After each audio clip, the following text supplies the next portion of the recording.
அன்னைக்கு ஒரு நாள் எதர்ச்சியா ரெட்ரோ படத்தோட ட்ரெய்லர் வந்துருச்சுடா பாப்பண்டா அப்படின்னு சொல்லி பாத்துட்டு இருந்தா அப்பதான் எனக்கு தோணுச்சு அவங்க என்ன ஏமாத்தி இருக்காங்க. இது ஒரு தமிழ் சினிமாவின் சாபம். என்னடா இது ரீசன்ட் டைம்ல எல்லாமே இப்படியே ஆயிட்டு இருக்கு அப்படின்னு சொல்லிட்டு இது ஒரு சாபக்கேடு மாதிரி. சாபக்கேடுன்னு சொல்ல முடியாது, இது நல்லதுன்னு சொல்ல மாட்டேன் கெட்டதுன்னு சொல்ல மாட்டேன். பட் இது வந்து டெம்ப்ளேட்டா மாறிட்டு இருக்கு தமிழ் சினிமால. என்ன நடக்குது, ஏன் நடக்குது, எப்படி நடக்குது எல்லாத்தையும் பாப்போம் வாங்க பாத்துருவோம். ஃபர்ஸ்ட் இது என்ன விஷயம்னா, நான் பாஸ்ட்ல மாசா இருந்தேன் இப்ப ஃபியூஸ் ஆயிட்டேன் அப்படிங்கிற மாதிரி அது ஒரு டெம்ப்ளேட்டா மாறிட்டு இருக்கு. யோசிச்சு பாருங்க, நம்மளோட பெரிய actors Rajini sir, Kamal sir, Vijay sir, Ajith sir, Suriya sir, Vikram sir, இவங்க 6 பேரை எடுத்துப்போம். இவங்க 6 பேரோட கடைசி 2 படத்தை யோசிச்சு பாருங்க. ஸ்டார்டிங் ஃப்ரம் ரஜினி சாருக்கு வந்து வேட்டையன், ஜெயிலர், கமல் சாருக்கு இந்தியன் 2 விக்ரம், விஜய் சாருக்கு வந்து கோட், லியோ, அஜித் சாருக்கு குட் பேட் அக்லி, விடாமுயற்சி, விக்ரம் சாருக்கு தங்கலான், வீரதீரசூரன், கடைசியா சூர்யா சாருக்கு வந்து கங்குவா அண்ட் ரெட்ரோ இப்ப வரப்போகுது. இதுதான் அவங்க லாஸ்ட் 2 மூவிஸ் பெரிய ஆக்டர்ஸோட. இதுல நல்லா நோட் பண்ணி பாத்தீங்கன்னா ஒரு டெம்ப்ளேட் ஒளிஞ்சிட்டு இருக்கு. அது மட்டும் இல்லாம அந்த டெம்ப்ளேட் தான் சக்சஸும் ஆயிட்டு இருக்கு அவங்களுக்கு. ஏன்னு தெரியல, எப்படின்னு தெரியல, ஆடியன்ஸ் இப்படி மாறிட்டாங்களா இல்ல டைரக்டர்ஸ் இப்படி மாத்திட்டாங்களா ஆடியன்ஸ் தெரியல. அது என்ன விஷயம்? ஸ்டார்டிங் ஃப்ரம் அதே மாதிரி எக்ஸாம்பிளோட நான் சொல்றேன். ரஜினி சாருக்கு கடைசி 2 படம் வேட்டையன் அண்ட் ஜெயிலர். வேட்டையன் படம் வந்து பாத்தீங்கன்னா ஒரு அளவுக்கு ஆவரேஜா தான் போச்சு, ரொம்ப பிளாக் பஸ்டர் ஹிட் எல்லாம் ஆகல.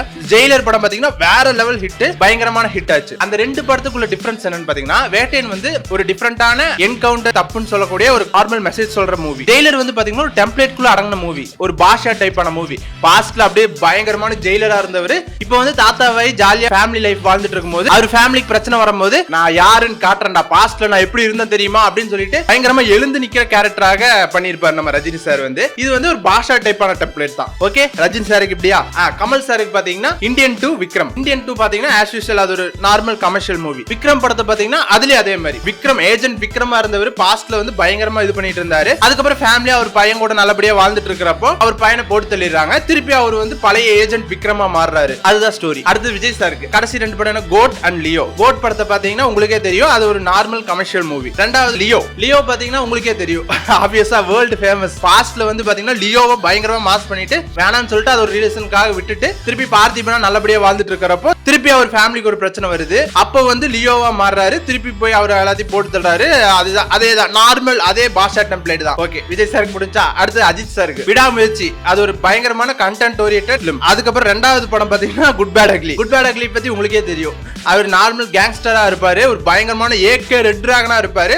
அதுக்கப்புறம் ஒரு ஒய்ஃப் சொன்னதுக்காக திருந்தி ஜெயிலுக்கு போயிடுவாரு. அதுக்கப்புறம் திரும்பி வந்ததுக்கு அப்புறம் பையனுக்கு ஒரு பிரச்சனை வரும். அப்போ வந்து எழுந்து கொதிச்சு எழுந்து திருப்பி அவர் பழி வாங்குறாரு, ரிவெஞ்ச் எடுக்கிறாரு. அதான் டெம்ப்ளேட்டா இருக்கும். ஆஸ் யூசுவல் இது ஒரு பாஷா டெம்ப்ளேட்டான மூவியா. அடுத்தது அப்படியே விக்ரம் சார் கிட்ட வரும்போது தங்கலான். அது ஒரு பயங்கரமான எக்ஸ்பெரிமெண்டல் ஒரு கண்டென்ட் ஓரியன்டட் ஃபிலிம். மேக்கிங் வைஸா பயங்கரமா இருக்கும், ஸ்கிரீன் பிளே வைஸா அது கொஞ்சம் இதா இருக்கும். பட் தங்கலான் வந்து ஒரு கண்டென்ட் ஓரியன்டட் ஃபிலிம். அடுத்தது அப்படியே கட் பண்ணோம்னா வீரதீரசூரன். வீரதீரசூரன் வந்து ஒரு கமர்ஷியல் படம். என்ன கமர்ஷியல் படம்? ஆஸ் யூசுவல் இதே டெம்ப்ளேட் தான். யோசிச்சு பாத்தீங்கன்னா விக்ரம் சார் வந்து அந்த சம்பவம் அவன் பெரிய ஆள் காளி என்னென்ன பண்ணியிருக்கான் தெரியுமா அப்படின்னு பில்டப் கொடுத்துட்டு இருப்பாங்க படத்துல. அவர் வந்து பாஸ்ட்ல ஒரு பயங்கரமான ஆளா இருந்திருக்காரு அப்படின்னு சொல்லி காமிச்சிருப்பாங்க. அதுக்கப்புறம் திருந்தி இப்ப ஃபேமிலியோட நல்லபடியா வாழ்ந்துட்டு இருப்பாரு. அப்புறம் அவர் குடும்பத்துக்கு ஒரு பிரச்சனை வரும். அதனால குடும்பத்துக்கு இல்ல அவருக்கு ஒரு பிரச்சனை வரும். குடும்பத்தை வந்து வச்சு அவங்க பிளாக்மெயில் பண்ணுவாங்க. அப்போ பழைய காளியா மாறி போய் எல்லாரையும் போட்டு தள்ளிட்டு சிங்கம் போல அப்படின்னு சொல்லிட்டு படம் முடியும். ஆஸ் யூசுவல் பாஷா டெம்ப்ளேட் மூவியா. ஃபைனலா சூர்யா சார் கங்குவா படம் வந்து அது ஆஸ் யூசுவல் உங்களுக்கே தெரியும், அது ஒரு எக்ஸ்பெரிமெண்டல், அது ஒரு கலவரமே நடந்துச்சு. நான் ஒரு பயங்கரமான படமா எடுக்கிறேன்னு சொல்லிட்டு அது ஒர்க் ஆகாம போய் அது நிறைய நடந்துச்சு. Kanguva is a different movie. அப்படியே கட் பண்ண ரெட்ரோ. இப்ப ட்ரைலர் பார்த்தாவே தெரியுது ஆஸ் யூசுவல் இது ஒரு பாஷா டெம்ப்ளேட் மூவி. சூர்யா சார் வந்து ஒரு பயங்கரமான கேங்ஸ்டரா இருக்காரு. அதுக்கப்புறம் பூஜா கிட்ட கல்யாணம் பண்ணிட்டு வந்து நார்மலா லைஃப் வாழும்போது இல்ல என்னால இதை விட முடியல, அதுக்கப்புறம் திருப்பி அவனை துரத்திட்டு வராங்க, திருப்பி நான் பழைய மாதிரி மாறி ஆகணும்னு சொல்லிட்டு திருப்பி அதே மாதிரி பாஷாவா மாறுறாரு ஆஸ் யூசுவல். யோசிச்சு பாத்தீங்கன்னா எல்லா பெரிய ஆக்டரோட கடைசி 2 படத்துல ஒரு படம் வந்து இந்த மாதிரி இருக்கு, ஒரு படம் வந்து அந்த மாதிரி இருக்கு. அதுக்கு நடுவில் ஒரே ஒரு விஷயம், இந்த மாதிரி யூனிக்கான cinema topics and film discussion அந்த மாதிரி விஷயங்கள்ல நம்ம நிறைய பண்ணணும். ஒரு ஹெல்த்தியான ஃபிலிம் மேக்கிங் கம்யூனிட்டி, ஒரு படம் பார்க்குற சினிஃபைல்ஸ், சோகால் சினிஃபைல்ஸ் அப்படிங்கிற மாதிரி ஒரு கம்யூனிட்டி உருவாக்கணுங்கிறது தான் என்னோட தாட். ஸோ தட் உங்களுக்கு பிடிச்சிருந்தா லைக் அண்ட் சப்ஸ்கிரைப் பண்ணி உங்க ஆதரவை தெரிவிங்கள், மிக உதவியா இருக்கும். அது மட்டும் இல்லாமல் இதை பத்தி பேசுங்க அதை பத்தி பேசுங்க, ஏதாவது கமெண்ட்ஸ் உங்களுக்கு தோணுச்சுன்னா அதை கமெண்ட் பாக்ஸ்ல நீங்க தெரிவிக்கலாம். Back to video. இன்னொரு பயங்கரமான விஷயமும் இருக்கு இதுல. என்னன்னு பாத்தீங்கன்னா இந்த படம் எல்லாமே ஜெயிச்சிருக்கு. ரஜினி சாருக்கு வேட்டையனை விட ஜெயிலர் தான் ஹிட் ஆச்சு. கமல் சாருக்கு வந்து பாத்தீங்கன்னா இந்தியன் 2 விட விக்ரம் தான் ஹிட் ஆச்சு. அதே மாதிரி விஜய் சாருக்கு வந்து கோட்டை விட லியோ தான் ஹிட் ஆச்சு. அஜித் சாருக்கு வந்து விடாமுயற்சியை விட குட் பேட் அக்லி தான் வேற லெவல் ஹிட் ஆச்சு, எல்லாருக்குமே தெரியும். அதே மாதிரி தான் விக்ரம் சாருக்கு தங்கலானை விட வீரதீரசூரன் தான் நல்ல படம் பயங்கரமா ஹிட் ஆச்சு. அதே மாதிரி இப்ப சூர்யா சாருக்கும் அதே மாதிரி ஹிட் ஆகுமா இல்லையான்னு தெரியல, ரெட்ரோ மேபி ஒர்க் ஆகலாம்னு நினைக்கிறேன். அப்படி அதுவும் ஒர்க் ஆயிடுச்சுன்னா சூர்யா சார் ஆல்சோ வா வா என் பக்கத்துல வந்து உட்காரு அப்படின்னு சொல்லி அவரும் இது பண்ணிடுவாங்க. பாத்தீங்கன்னா மோஸ்ட் ஆஃப் த மூவிஸ் இதே டெம்ப்ளேட்ல தான் இருக்கு. தமிழ் சினிமால வந்து இது ஒரு கதை, இது கதை கதையில வந்து நிறைய ஸ்கிரீன் பிளே வித்தியாசமா பண்ணி ரஜினி சாருக்கு, கமல் சாருக்கு, விஜய் சாருக்கு, அஜித் சாருக்கு எல்லாருக்கும் கொடுத்துட்டு இருக்காங்க.